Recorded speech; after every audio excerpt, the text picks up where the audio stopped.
New Jersey Tamil பேரவையின் இந்த அருமையான கோடை விழா நிகழ்ச்சிகளை உங்களுக்காக வழங்குபவர்கள் New York life insurance. Contact Dhanalakshmi and Vidya for all your insurance needs. Anjappar Chettinad உணவகம், நியூ ஜெர்சி. ஆன்லைன்ல ஆர்டர் பண்ணுங்க, கர்ப் சைட்ல பிக்கப் பண்ணுங்க. Cardinal integrated, bringing IT together. Smart IT frame, providing software consultancy services. அடுத்ததாக தலைமையுரை கொடுக்க வர்றாங்க நியூ ஜெர்சி தமிழ் பேரவையின் தலைவர் திரு சசிகுமார் ரங்கநாதன் அவர்கள். அனைவருக்கும் வணக்கம். நியூ ஜெர்சி தமிழ் பேரவையினுடைய கோடை விழாவில் இணையம் மூலமாக இணைந்திருக்கிற உங்கள் அனைவருக்கும் என்னுடைய நன்றியை தெரிவித்துக் கொள்கிறேன். நியூ ஜெர்சி தமிழ் பேரவையினுடைய இந்த ஆண்டு கோடை விழா பெருந்தலைவர் காமராசரினுடைய 118வது பிறந்த தின சிறப்பு நிகழ்ச்சியாகவும் கிராமிய கலை விழாவாகவும் நடைபெற்று கொண்டிருக்கிறது. இந்த கிராமிய கலை விழாவில் மதுரை முத்தமிழ் நாட்டுப்புற கலைக்குழுவின் 10க்கும் மேற்பட்ட கலைஞர்கள் நமக்கு பல்வேறு நாட்டுப்புற கலைகளை, கரகாட்டம், ஒயிலாட்டம் போன்றவற்றை நிகழ்த்தி காட்டிக் கொண்டிருக்கிறார்கள். ஒரு பகுதி நிகழ்ச்சி தற்போது முடிவடைந்திருக்கிறது, அடுத்த பகுதி நிகழ்ச்சி வர இருக்கிறது.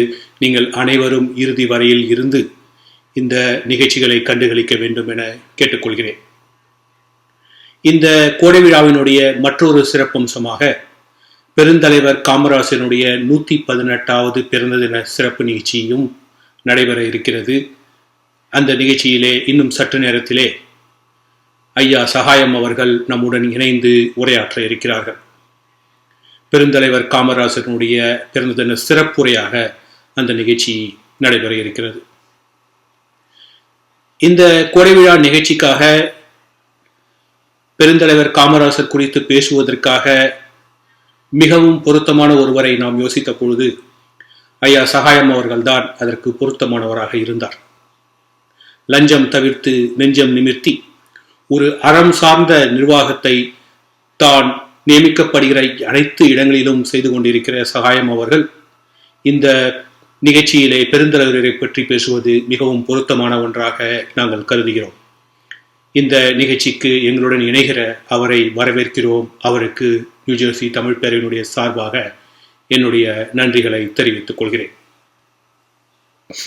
இந்த கோடை விழாவினை நாம் நடத்த வேண்டும் என்று நினைத்த பொழுது நலிந்த நாட்டுப்புற கலைஞர்களுக்கு ஆதரவு அளிக்கக்கூடிய நிகழ்ச்சி ஒன்றினை நடத்தலாம் என்று எங்களுக்கு தோன்றியது. காரணம், இந்த கரோனா காரணமாக கடந்த சில மாதங்களாக நாட்டுப்புற கலைஞர்கள் தங்களுடைய வாழ்வாதாரத்தை இழந்திருக்கின்றனர்.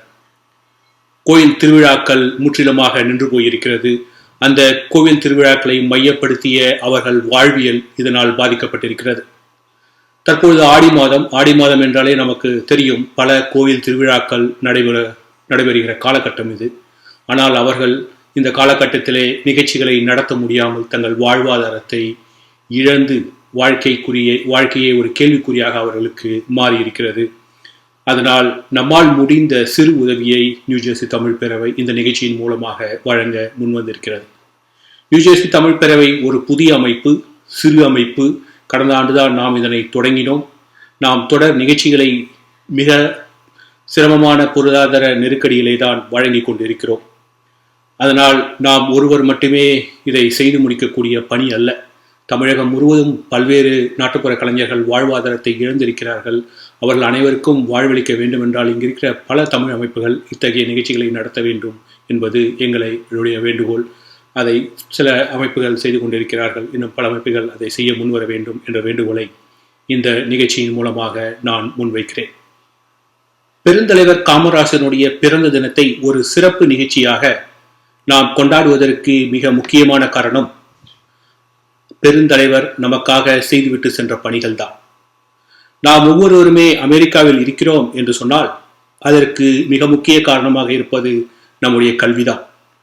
நம்முடைய கல்விதான் நம்மை அமெரிக்கா வரைக்கும் கொண்டு வந்திருக்கிறது.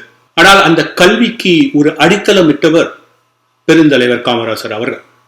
தமிழகத்தில் கிராமப்புறங்களில் மூலை முடுக்கெல்லாம் பள்ளிகள் கொண்டு வருவதற்கு காரணமாக இருந்தவர் பெருந்தலைவர் காமராசர் அவர்கள். அவருடைய காலகட்டத்திற்கு முந்தைய காலகட்டத்தில் இருக்கிற நிலையை பார்க்கும்போது நமக்கு இந்த உண்மை புலப்படும்.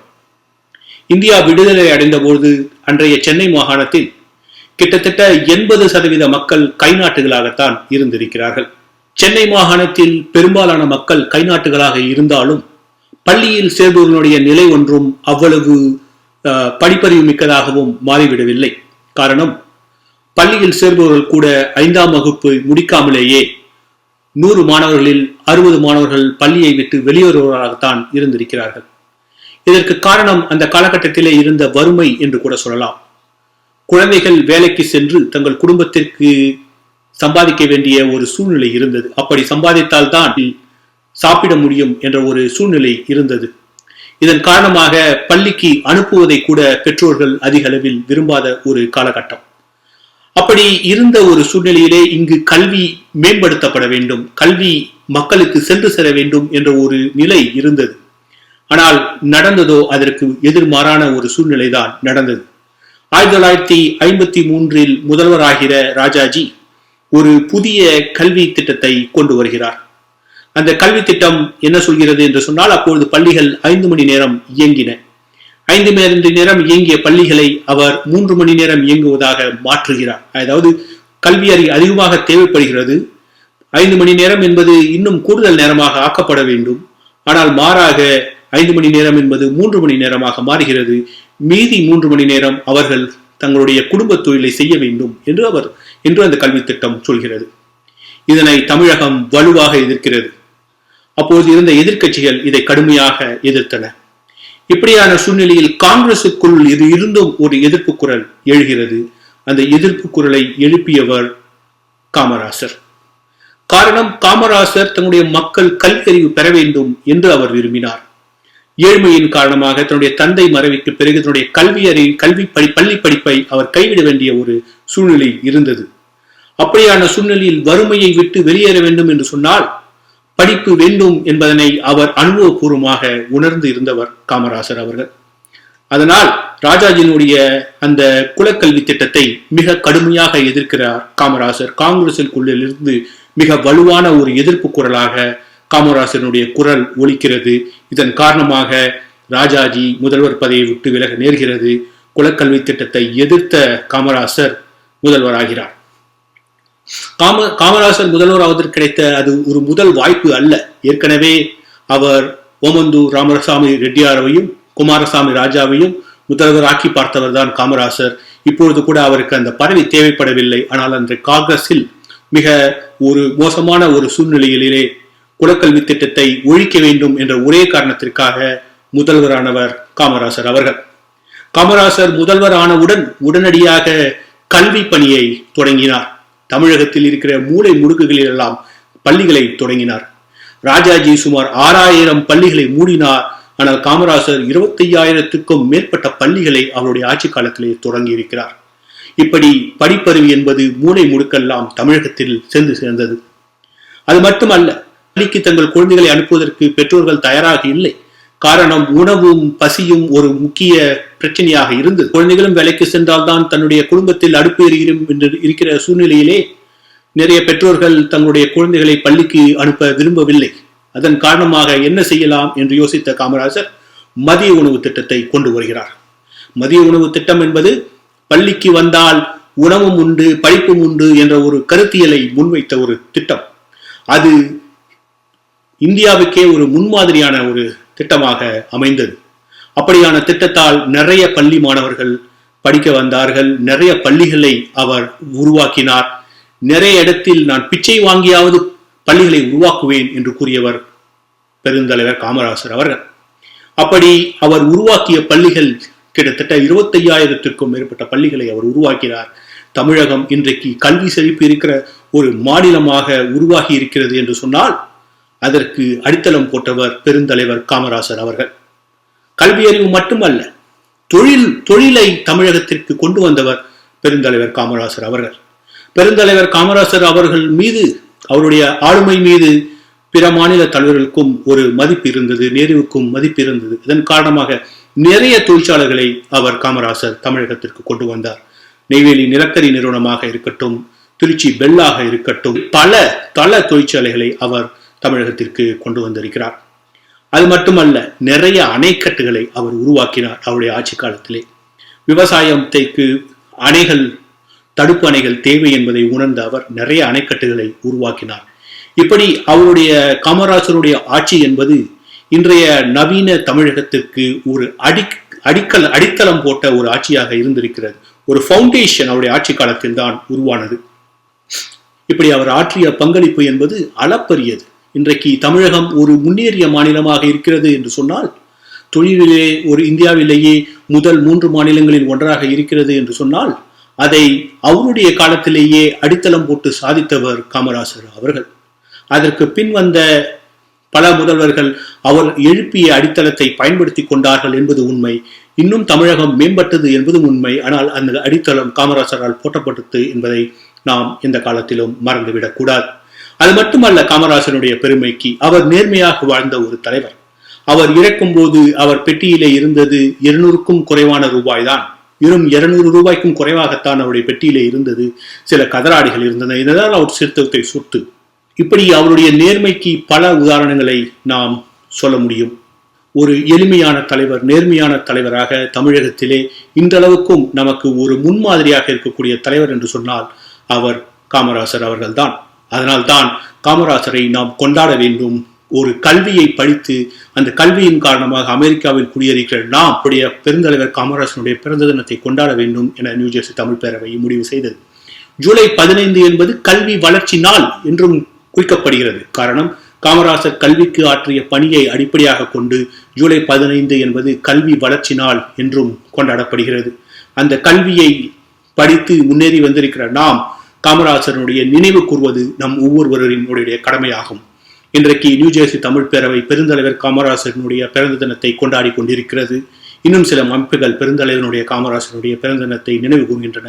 இன்னும் பல தமிழ் அமைப்புகள், ஏன் அத்தனை தமிழ் அமைப்புகளும், அமெரிக்காவில் இருக்கிற அத்தனை தமிழ்ச்சங்கங்களும் தமிழ் அமைப்புகளும் பெருந்தலைவர் காமராசனுடைய பிறந்த தினத்தை கொண்டாட வேண்டும், அவருடைய நினைவை போற்ற வேண்டும் என்பதை ஒரு வேண்டுகோளாக இந்த நேரத்திலே நான் சொல்லிக் கொள்கிறேன்.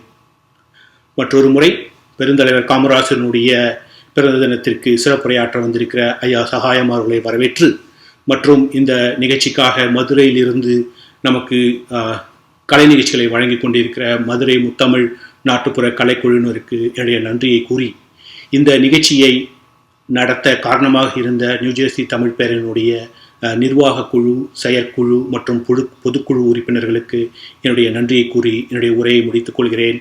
அனைவருக்கும் நன்றி.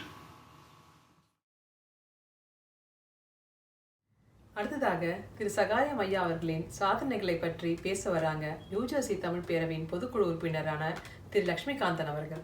வணக்கம். திரு சகாயம் ஐயா IAS அவர்கள் 1964 ஆண்டில் விவசாய குடும்பத்தில் பிறந்தார். அவரது பிறந்த இடம் புதுக்கோட்டை மாவட்டம் பெருநிச்சுனை கிராமம். அவரது தந்தையின் பெயர் திரு உபகாரம் பிள்ளை மற்றும் அவரது தாயின் பெயர் திருமதி சவேரி அம்மாள். சென்னை லயோலா கல்லூரியில் சமூக பணியில் முதுகலை பட்டமும், சென்னை டாக்டர் அம்பேத்கர் சட்டக்கல்லூரியில் சட்டப்பட்டமும் முடித்துள்ளார். அவர் தனது தாயிடமிருந்து நேர்மையை கற்றுக்கொண்டார் என்று பெருமையுடன் கூறுகிறார். 1991 இந்திய நிர்வாக சேவை IAS தேர்ச்சி பெற்ற பின்னர் அவர் உதகமண்டலத்தில் துணை பிரிவு நீதிபதியாக நியமிக்கப்பட்டார். அவர் தனது ஆட்சி காலத்தில் பழங்குடியினரை சக்தி வாய்ந்த தேயிலை தோட்ட உரிமையாளர்களிடமிருந்து பாதுகாப்பதில் மிகுந்த அக்கறை கொண்டிருந்தார். இதன் மூலம் அவர் உதகமண்டலத்தில் அப்போதைய மாவட்ட ஆட்சியரின் கோபத்திற்கு ஆளானார். 2000 ஆண்டில் அவர் மாமண்டூரில் பெப்சி உற்பத்தி பிரிவை மூட உத்தரவிட்டார் மற்றும் பல குப்பிகளில் அழுக்கை கண்டறிந்த பின்னர் பெப்சிகோவின் தயாரிப்புகளை விற்பனை செய்ய தடை விதித்தார். 2004 ஆண்டில் உணவகங்களால் மானிய விலையில் சட்டவிரோதமாக பயன்படுத்தப்பட்ட 5000 உள்நாட்டு எரிவாயு சிலிண்டர்களை அவர் பறிமுதல் செய்தார். 2009 ஆண்டில் தனது தனிப்பட்ட சொத்துக்களான மதுரையில் உள்ள 9 லட்சம் ரூபாய் மதிப்புள்ள வீட்டையும் மற்றும் வங்கியில் இருந்த 7000 சொச்ச பணத்தையும் வெளிப்படுத்திய நாட்டின் முதல் இந்திய நிர்வாக சேவை அதிகாரியானார். 2011 ஆண்டில் அவர் மதுரையில் சுதந்திரமான மற்றும் நியாயமான தேர்தலை உறுதி செய்வதற்காக தேர்தல் ஆணையத்தால் மாவட்ட ஆட்சியராக நியமிக்கப்பட்டார். அவர் எதிர்பார்த்தபடி நிறைவேற்றப்பட்டது. மதுரையில் சட்டவிரோத குவாரிகளில் ஆயிரக்கணக்கான கோடி ரூபாய் வருவாயை அரசு இழந்துள்ளது என்று 2012 அவர் தமிழக அரசாங்கத்திற்கு விரிவான அறிக்கையை சமர்ப்பித்தார். 2012-13 நிதியாண்டில் முதல் முறையாக அரசுக்கு சொந்தமான தமிழ்நாடு கைத்தறி நெசவாளர்களின் கூட்டுறவு சங்கம் நிர்வாக இயக்குநராக இருந்த காலத்தில் சுமார் 2 கோடி ரூபாய் லாபம் ஈட்டியது என்பது குறிப்பிடத்தக்கது ஆகும். பல கோடி கிரானைட் ஊழல் குறித்து விசாரிக்க 2014 ஆண்டில் சென்னை உயர்நீதிமன்றத்தால் திரு சகாயம் ஐயா அவர்கள் நியமிக்கப்பட்டார். கிரானைட் குவாரி ஆபரேட்டரால் மனித தியாகத்திற்கு பிறகு கல்லறையில் புதைக்கப்பட்டதாக கூறப்படும் பாதிக்கப்பட்டவர்களின் உடல்களை வெளியேற்றவும், ஆதாரங்களை அழிக்காமல் பாதுகாக்கவும், காவல்துறை பணியாளர்களின் உதவியுடன் உண்மையை வெளிக்கொணரவும் அவர் கல்லறையிலேயே இரவு உறங்க வேண்டியதாகிவிட்டது. கல்லறையில் உறங்குவதில் துளிக்கூட அச்சமில்லை என்று நிரூபித்தவர். அவரது அறிக்கையின்படி மாநில வருவாய்க்கு ஏற்பட்ட இழப்பு 1 லட்சம் கோடி. நாமக்கல் மாவட்டத்தில் கிராம நிர்வாக அதிகாரிகளின் பணிகளை சீர்திருத்த முயன்றார். ஏனெனில் அவர்கள் கிராம நிர்வாக அதிகாரிகள் என்று அமர்த்தப்பட்ட கிராமங்களுக்கு பதிலாக கிராமங்களிலிருந்து விலகி வாழ்ந்து வந்தனர். கிராம நிர்வாக அதிகாரிகள் மற்றும் உள்ளூர் அரசியல்வாதிகள் அவரை இடமாற்றம் செய்ய முயன்றபோது சுமார் 5000 கிராம மக்கள் இதை எதிர்த்தனர் மற்றும் உத்தரவை திரும்ப பெற கட்டாயப்படுத்தினர். அவரது அலுவலகத்தில் தமிழில் ஒரு சொற்றொடர் உள்ளது: லஞ்சம் தவிர்த்து நெஞ்சம் நிமிர்த்து. இந்த சொற்றொடரை படிக்கும் ஒவ்வொருவருக்கும் அவரின் பெருமை என்னவென்று புரியும். இச்சொற்றொடர் நிர்வாகத்திலிருந்து ஊழலை வேறறுப்பதற்கான அவரது உறுதியை சித்தரிக்கிறது. ஊழல் பாதிப்புக்குள்ளான தற்போதைய நிலையிலிருந்து ஊழல் இல்லாத சமுதாயத்திற்கு வெகு விரைவில் இளைஞர்கள் நிச்சயமாக சமூகத்தை மாற்றி விடுவார்கள் என்று அவருக்கு வலுவான நம்பிக்கை உள்ளது. சமூகத்தின் எந்த ஒரு குறிப்பிட்ட பிரிவினருக்கும் எந்தவிதமான ஆதரவும் இன்றி அவர் தனது பணி வாழ்க்கையில் நியமிக்கப்பட்ட பணிகளை மிக நேர்மையுடன் செய்து வருகிறார். தற்போது அவர் சென்னை அறிவியல் நகரத்தின் துணைத் தலைவராக உள்ளார். இத்துடன் என் உரையை முடித்துக்கொண்டு திரு சகாயம் ஐயா அவர்களை பேச அன்புடன் அழைக்கிறேன். நன்றி, வணக்கம். ஐயா திரு சகாயம் அவர்களின் சாதனையை பற்றி திரு லட்சுமிகாந்தன் நம்மோடு பகிர்ந்துட்டாங்க. அப்பப்பா, எத்தனை சாதனைகள் இல்ல. உங்களை போல நானும் ஐயாவின் பேச்சு கேட்க ஆவலா இருக்கேன். இப்போ திரு சகாய ஐயா அவர்களை சிறப்புரை வழங்க நியூஜெர்சி தமிழ் பேரவையின் சார்பாக அன்போடு அழைக்கிறேன். அமெரிக்க நாட்டில் நியூஜெர்சி நகரில் செயல்படக்கூடிய தமிழ் பேரவையினுடைய சார்பாக பெருமை மிகுந்த பெருந்தலைவர் காமராஜர் அவர்களுடைய 118வது பிறந்த தின விழா இன்றைக்கு மிகச்சிறப்பாக கொண்டாடப்படுகிறது. இந்த நல்ல நிகழ்வுக்கு காரணமாக இருந்த நியூஜெர்சி தமிழ் பேரவையினுடைய தலைவர் அன்பிற்குரிய சசிகுமார் ரங்கநாதன், அதோடு என்னை இந்த நிகழ்வுக்கு காணொலி வழியாக கலந்து கொண்டு உரையாற்ற வேண்டும் என்று அழைத்திட்ட அன்பிற்குரிய லட்சுமிகாந்த் ஆகியோர் உள்ளிட்ட இந்த பேரவையினுடைய பொறுப்பாளர்கள், உறுப்பினர்கள் அனைவருக்கும் என்னுடைய வணக்கத்தை தெரிவித்துக் கொள்கிறேன். உண்மையில் நியூஜெர்சி தமிழ் பேரவையினுடைய சார்பாக தமிழர்களினுடைய மகத்தான ஆளுமையாக அடையாளமாக விளங்கக்கூடிய பெருந்தலைவர் காமராஜர் அவர்களுடைய பிறந்த தின விழா கொண்டாடுவது அறிந்து அதோடு அதிலே கலந்து கொள்ளுகின்ற வாய்ப்பை அளித்தமைக்காக நியூஜெர்சி தமிழ் பேரவையினருக்கு என்னுடைய நன்றிகளையும் வாழ்த்துக்களையும் தெரிவித்துக் கொள்கிறேன். பூமி பந்தையே புரட்டி போட்ட கொரோனா தாக்குதலினுடைய பின்புலத்தில் இன்றைக்கு நம்முடைய தமிழர்கள் உலகெங்கு வாழ்கிறார்கள்.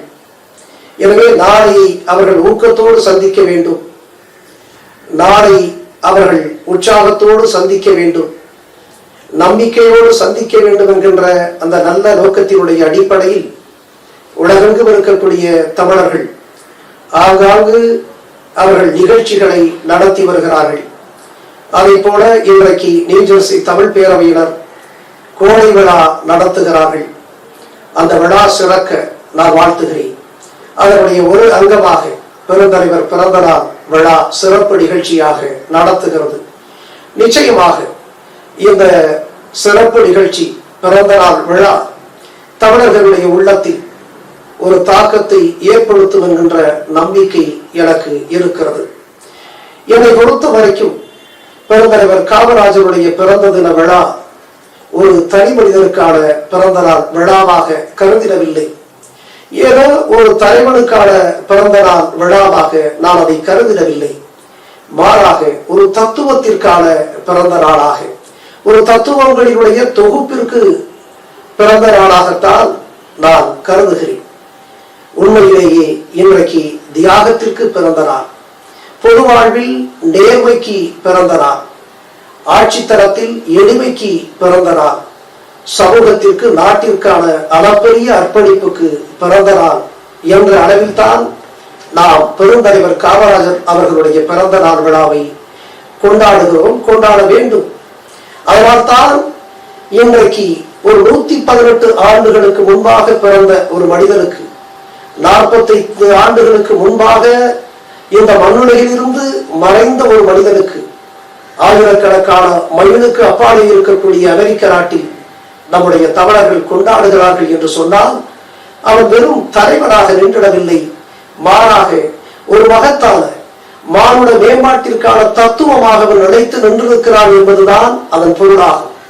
அதனால்தான் அலைகடலை தாண்டி தொலைதூரம் சென்றாலும் தொலையாத இந்த தூய தலைவருடைய நினைவுகளை போற்றுகின்ற வகையில் இன்றைக்கு நியூ ஜெர்சி தமிழ் பேரவையினர் மிகச் சிறப்பாக இந்த பெருமை மிகுந்த தியாகத்தினுடைய திருவுருவமாக விளங்கக்கூடிய, நேர்மையுடைய நிகரற்ற அடையாளமாக, எளிமையின் எல்லையில்லா எடுத்துக்காட்டாக, அளப்பரிய பொது வாழ்வின் அர்ப்பணிப்புக்கு உரியவராக திகழக்கூடிய பெருந்தலைவர் காமராஜருக்கு இன்று பிறந்த தின விழா நீங்கள் கொண்டாடுகிறீர்கள். உளவார உங்களை நான் வாழ்த்துகிறேன். என்று அவருடைய வரலாற்றை உற்று நோக்கி பார்த்தால் மிகச்சரியாக ஒரு நியாயத்தோடு அவருடைய வரலாற்றை ஆய்வு செய்து பார்த்தால் ஒவ்வொருவருக்கும் பிரமிப்பு ஏற்படும் என்பதுதான் உண்மை. கடந்த நூற்றாண்டினுடைய தொடக்கத்தில் 1903 ஜூலை 15ஆம் நாள் அன்றைய திருநெல்வேலி மாவட்டம், இன்றைய விருதுநகர் மாவட்டம், அன்றைய விருதுபட்டி, இன்றைய விருதுநகர், இந்த ஊரிலே குமாரசாமி நாடார் சிவகாமி அம்மாள் இடையருக்கு ஒரே மகனாக பிறந்தவர் இந்த ஒப்பற்ற தலைவர் பெருந்தலைவர் காமராஜர். நினைத்து பார்த்தாலே பிரமிப்பாக இருக்கிறது. கல்வி அவ்வளவாக கற்கவில்லை, பெரிய பொருளாதார சமூக பின்புலம் இல்லை, இந்தி தெரியாது, ஆங்கிலத்தில் பெரிய புலமை இல்லை. இப்படி இருந்தும் இந்திய துணைக்கண்டத்திலே வலிமை வாய்ந்த வடகுலத்து தலைவர்கள் எல்லாம் தென் திசை நோக்கி இந்த மனிதனுடைய முடிவுக்காக காத்திருந்தார்கள் என்று சொன்னால் அதுதான் இந்த மகத்தான தலைவன் வெளிக்காட்டிய உயர்ந்த மானுட பண்பாடுகள். எனவேதான் அத்தகைய மகத்தான தலைவனை இன்றைக்கும் நாம் போற்றுகிறோம், பாராட்டுகிறோம், பிறந்த நாள் விழாவை கொண்டாடுகிறோம். நினைத்து பார்த்தாலே பிரமிப்பாக இருக்கிறது. இந்த மனிதன் அன்றைக்கு ஆங்கிலேயரை விரட்ட வேண்டும், இந்திய துணைக்கண்டத்தில் அடிமைப்படுத்தி நம் மீது ஆதிக்கம் செலுத்துகின்ற ஆங்கில சாம்ராஜ்யத்தை வீழ்த்திட வேண்டும் என்று ஆவேசத்தோடு புறப்பட்ட இளைஞர்களில் ஒருவராக பெருந்தலைவர் காமராஜர் திகழ்ந்திருக்கிறார். அன்றைக்கு இறந்தரும் மழையின் நீங்கி இடர்வெடு சிறைப்பட்டாலும் பதந்திரு 2 மாறி பழிவுகள் வெளிவுற்றாலும் விதந்தரு கோடி இன்னல் விளைந்தன்னை அழித்திட்டாலும் சுதந்திர தேவி நின்னை தொழுதுடன் மறக்கிறேனே என்று இந்த நாட்டை வேட்டைக்காடாக்கிய வெள்ளை கும்பலை வீழ்த்த பாட்டையே வேட்டாக வீசிய பாவலன் பாரதி சொன்னதை போல இந்த நாட்டினுடைய விடுதலைக்காக அன்றைக்கு சிறை செல்வதற்கு கூட ஆயிரக்கணக்கான இளைஞர்கள் தயாராக இருந்தனர். அவர்களில் ஒருவராகத்தான் இந்த விருதுவட்டியிலே பிறந்த நம்முடைய ஒப்பற்ற தலைவர் காமராஜர் விளங்கினார். ஆங்கிலேயர்களுக்கு எதிராக அவர் போராடினார். விளைவு 3000 நாட்களுக்கு மேலாக, 9 ஆண்டுகளுக்கு மேலாக அவர் வெஞ்சிலையிலே வாடினார்.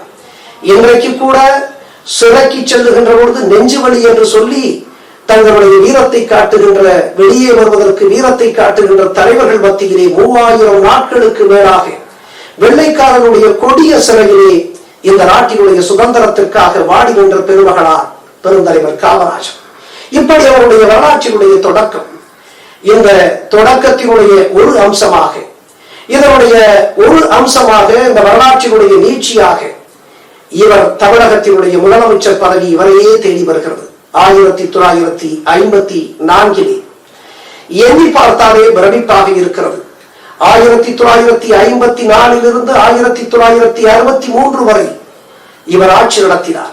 இந்த கற்கால மனிதனுடைய ஆட்சிதான் தமிழகத்தினுடைய பொற்கால ஆட்சி என்று சொல்லக்கூடிய புகழ் மிகுந்த ஆட்சியை, எல்லா தளங்களிலும் மிகச்சிறந்த நிர்வாகத்தை கொடுத்த பெருமகனாக பெருந்தலைவர் காமராஜர் அன்றைக்கு ஆட்சி செலுத்தினார். அவருடைய ஆட்சி என்று நினைத்து பார்த்தாலே அதிலே முதலிலே வருவது இவர் கல்வி புரட்சிக்காக அந்த வித்திட்டாரை மகத்தான அந்த சாதனைகளினுடைய தொடக்கமாக அந்த தொடக்க பள்ளிகளிலே புரட்சியை ஏற்படுத்தினார் அல்லவா, அதைத்தான் நாம் முக்கியமாக குறிப்பிட வேண்டும்.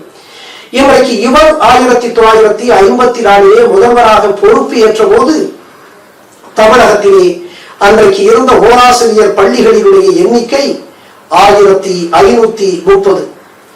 ஒரே ஆண்டில் 1955 அதை 2750 பள்ளிகளாக மாற்றி காண்பித்த பெருமை அந்த நிர்வாக ஆற்றல்.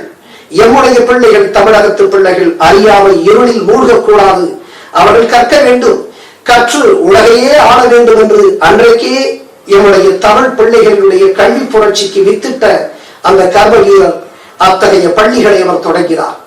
1 மைலுக்கு மிகாமல் ஆரம்ப பள்ளி, 3 மைலுக்கு மிகாமல் நடுநிலை பள்ளி என்று நம்முடைய நாடெங்கும் தமிழ்நாடெங்கும் அவர்கள் பள்ளியை தொடங்கி வைத்தார். அவர் 1954 தொடங்கிய அந்த கல்வி புரட்சி 1963 அவர் முதல்வராக இன்று வெளியேறிய பொழுது தமிழகத்தில் அவர் தொடங்கிய அந்த பள்ளிகளினுடைய தொடக்க பள்ளிகளினுடைய எண்ணிக்கை 25,000க்கு மேலாக இருக்கிறது என்பதுதான் இன்றைக்கு கூட வரலாற்று ஆய்வாளர்கள் ஆச்சரியத்தோடு பார்க்கக்கூடிய ஒரு விடயமாக இருக்கிறது. எனவே அன்பிற்குரியவர்களை நானே எண்ணி பார்க்கிறேன்.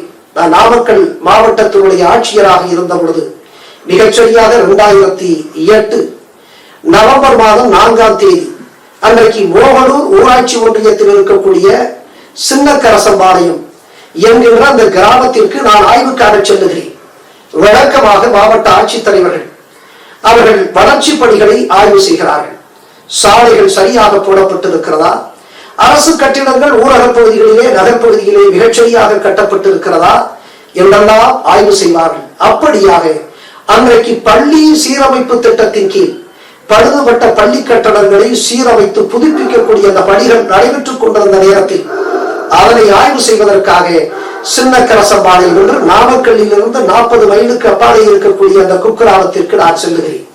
அப்படி செல்லுகிற பொழுது அந்த பணிகள் நடந்து கொண்டிருக்கக்கூடிய அந்த பள்ளி கட்டடத்திற்கு நுழைவதற்கு முன்பாக என்னுடைய கவனத்தை ஈர்த்தது ஒரு கல்வெட்டு. அந்த கல்வெட்டை நான் பார்க்கிறேன். அதிலே பொறிக்கப்பட்டிருக்கக்கூடிய அந்த பெயரை பார்த்தவுடன் என் உள்ளத்திலே உணர்ச்சி பிராபகம் எடுக்கிறது. எனக்கு ஒருவித உணர்ச்சி பெருமிதத்தால் அப்படியே பார்த்துக் கொண்டிருக்கிறேன். காரணம் என்ன தெரியுமா? அந்த கல்வெட்டிலே பொறிக்கப்பட்டிருக்கக்கூடிய பெயருக்கு உரியவர் யார் தெரியுமா? அவர்தான் வெள்ளையனை எதிர்த்து வெஞ்சலில் 9 ஆண்டு காலம் ஆடிய பெருமகனார். அவர்தான் தமிழகத்தினுடைய முதல்வராக 9 ஆண்டு காலம் மிகச்சிறந்த நேரிய நிர்வாகத்தை அளித்த மனிதர். அவர்தான் எம்முடைய விவசாயிகள், எம்முடைய உழவர் பெருமக்கள் தான் இந்த தேசத்தினுடைய முதுகெலும்பு என்று அறிந்து உழவர்களினுடைய உயர்வுதான் என் உன்னத நாட்டினுடைய உயர்வு என்று அறிந்து ஆறுகள் ஓடிய இடங்களெல்லாம் அணைகளை எழுப்பிய பெருமகனார். அந்த பெருமகனார் தான் கன்னி தமிழ்நாட்டில் கல்வி புரட்சிக்கு வித்திட்ட கர்ம வீரர் காமராஜர். அவர் திறந்து வைத்திருக்கிறார். எந்த காலகட்டத்தில் தெரியுமா? 28/10/1958 தமிழக முதலமைச்சராக இருந்த காலத்திலே அவர் அந்த பள்ளி திறந்திருக்கிறார்.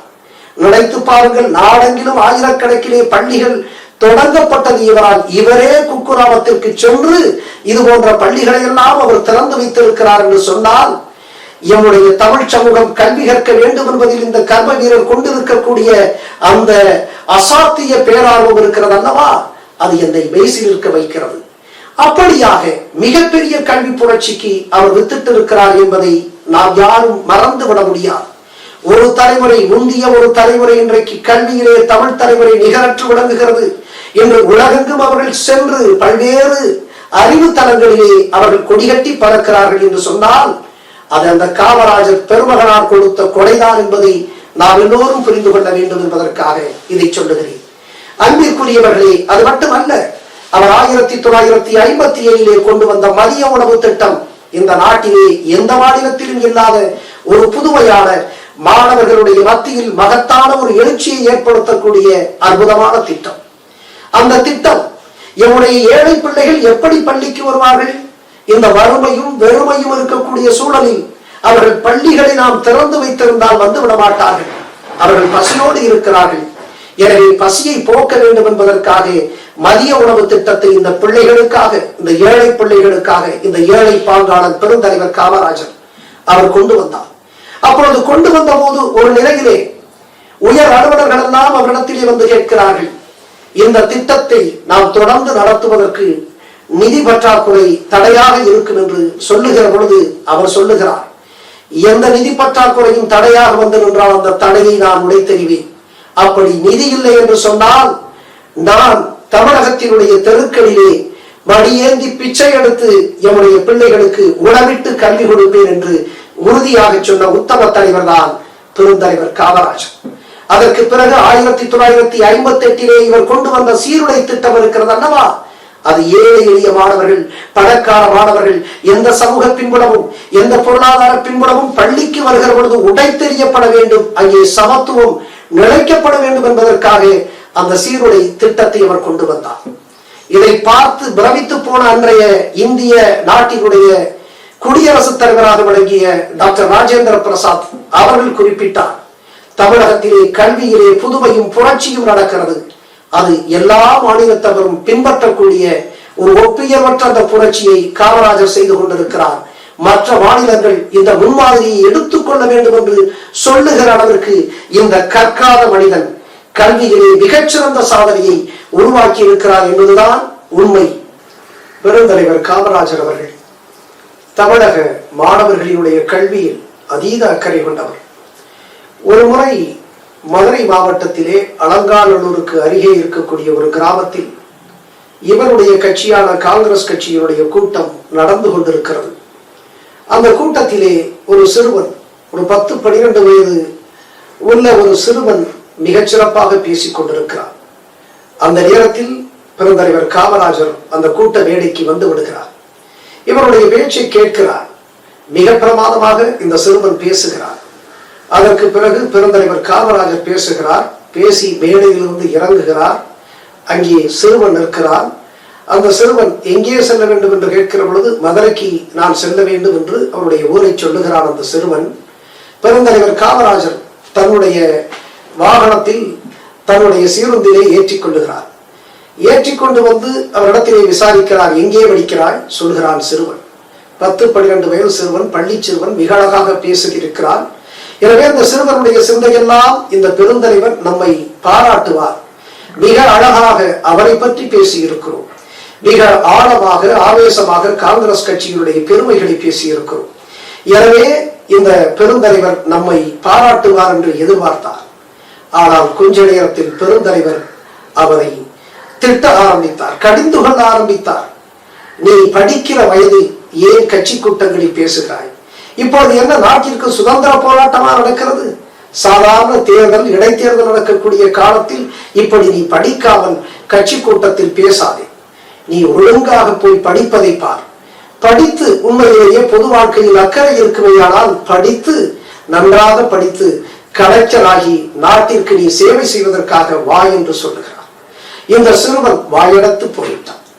அவனுக்கு அதிர்ச்சி. பெருந்தலைவர் காமராஜர் நம்மை பாராட்டுவார் என்று எண்ணிக்கொண்டிருந்தோம். மாறாக கடிந்து கொள்கிறார். கடின வார்த்தைகளை பயன்படுத்த சொல்லுகிறார். கல்வியிலே கவனம் செலுத்த சொல்லுகிறார். கலெக்டராக சொல்லுகிறார். இவருடைய சிறுவனுடைய சிந்தை ஓடிக்கொண்டிருக்கிறது. கர்ம வீரர் காமராஜருடைய அந்த வார்த்தைகளை அப்படியே தாங்கி அவன் படிக்கிறான், நன்றாக படிக்கிறான். ஒரு நிலையில் மதுரையிலே அவன் படிக்கிறான், யாழவா கல்லூரியில் படிக்கிறான். அதற்கு பிறகு மதுரை காமராஜர் பல்கலைக்கழகத்திலே அவன் படிக்கிறான்.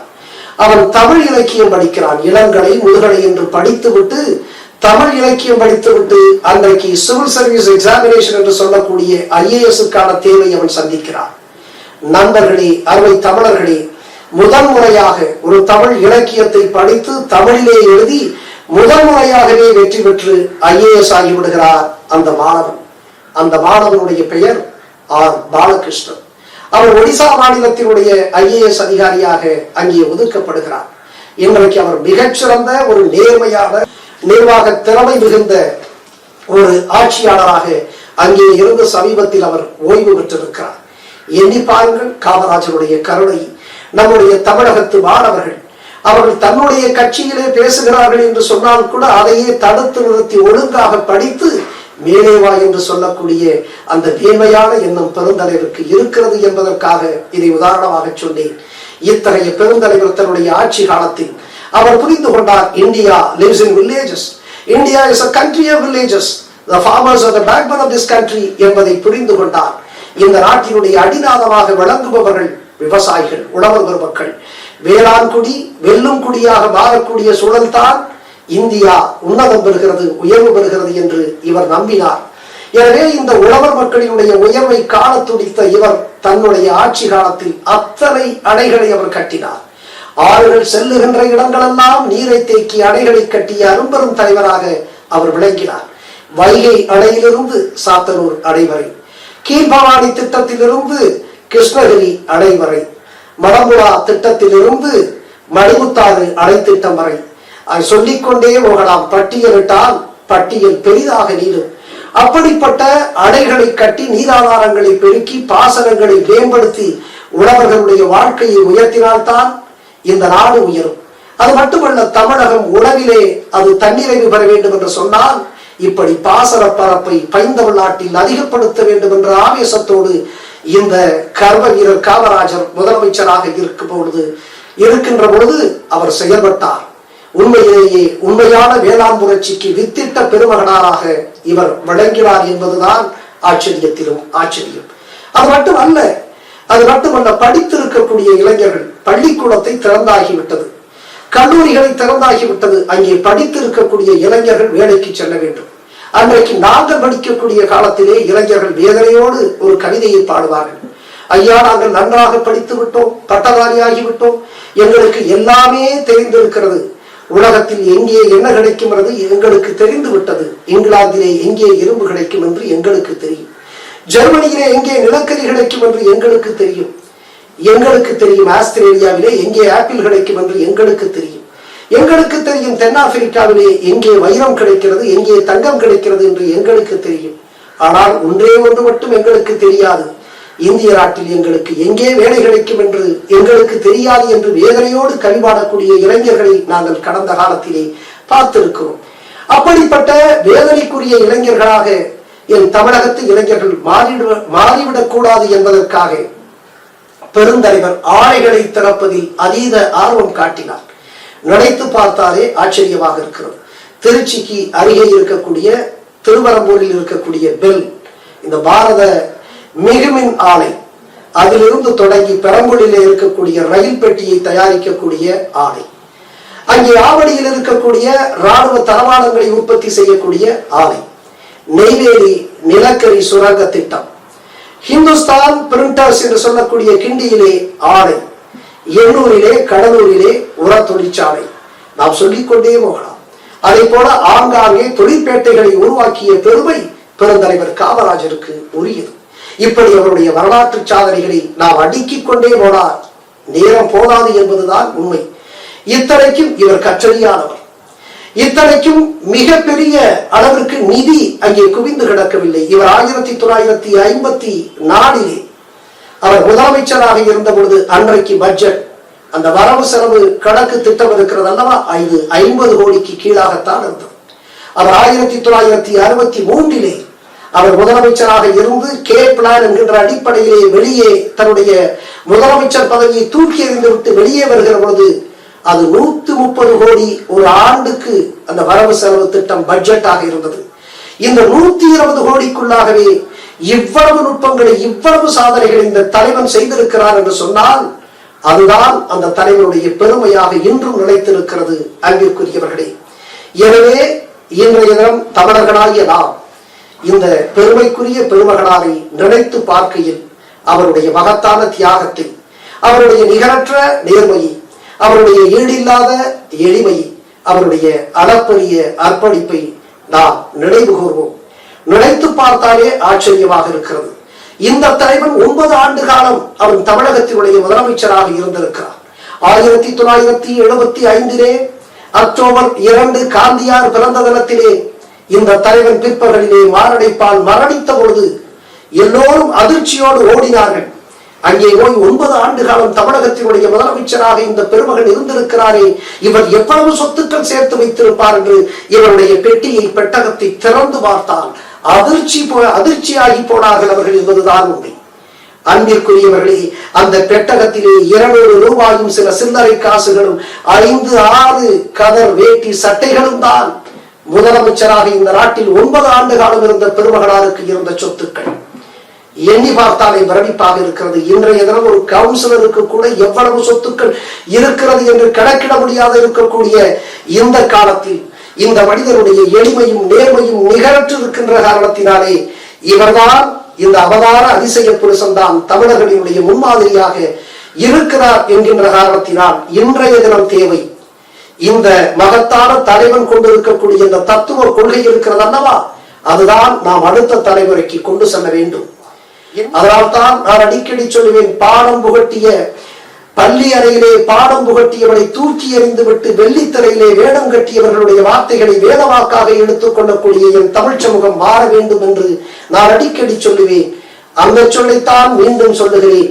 இந்த தலைவனுடைய பிறந்த நாளில் நம்முடைய தலைமுறைக்கு, அது தமிழகமாக இருந்தாலும் சரி, வெளியே இருக்கக்கூடிய தமிழர்களாக இருந்தாலும் சரி, நம்முடைய தலைமுறைக்கு, நம்முடைய இளைஞர்களுக்கு, மாணவர்களுக்கு, குழந்தைகளுக்கு இந்த ஒப்பற்ற தலைவருடைய நேர்மை, எளிமை, அர்ப்பணிப்பு, தியாகத்தை சொல்லிக் கொடுப்போம். அவர்கள் ஒரு நேர்மை தமிழ் சமூகத்தை உருவாக்குவார்கள். நேர்மை தமிழ் சமூகத்தை உருவாக்கக்கூடிய இந்த சூழலில் ஒரு நேர்மை நிர்வாகம் மிகச் சாதாரணமாக உருவாகும். அத்தகைய நேர்மை நிர்வாகம்தான் இந்த மகத்தான அந்த பெருந்தலைவனுக்கு நாம் நன்றியோடு அளிக்கக்கூடிய காணிக்கை.